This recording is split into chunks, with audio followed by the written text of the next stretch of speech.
Never tell a man what his interests are. Be straight and open with him about your own interests. And try to put yourself in his shoes. Try to understand his hopes and his limitations, and never insist that he do something you know he cannot. Funerals are for the living, I have always believed, and the job of the eulogist is to acknowledge the enormity of the loss they have just suffered and to help them appreciate that the legacy and accomplishments of their loved one have not died with. For too long in this society, we have celebrated unrestrained individualism over common community. For too long as a nation, we have been lulled by the anthem of self-interest. My own father had always said the measure of a man wasn't how many times or how hard he got knocked down, but how fast he got back up.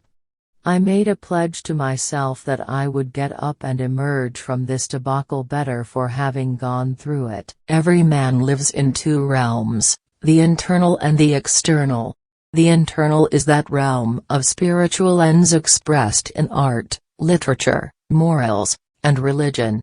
The external is that complex of devices, techniques, mechanisms, and instrumentalities. There comes a time when people get tired of being pushed out of the glittering sunlight of life's July and left standing amid the piercing chill of an alpine November. The limitation of riots, moral questions aside, is that they cannot win and their participants know it. Hence, rioting is not revolutionary but reactionary because it invites defeat. It involves an emotional catharsis, but it must be followed. That some should be rich shows that others may become rich, and hence is just encouragement to industry and enterprise. Adhere to your purpose and you will soon feel as well as you ever did. On the contrary, if you falter, and give up, you will lose the power of keeping any resolution, and will regret it all your life. I like to see a man proud of the place in which he lives.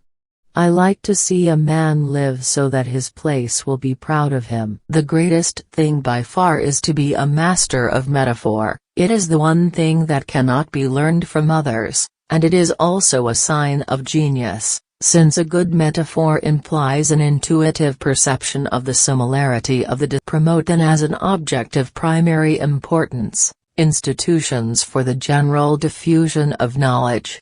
In proportion as the structure of a government gives force to public opinion, it is essential that public opinion should be enlightened. The investigation of mathematical truths accustoms the mind to method and correctness in reasoning, and is an employment peculiarly worthy of rational beings. Let every American, every lover of liberty, every well-wisher to his posterity, swear by the blood of the Revolution, never to violate in the least particular, the laws of the country, and never to tolerate their violation by others. Never tell a man what his interests are. Be straight and open with him about your own interests. And try to put yourself in his shoes.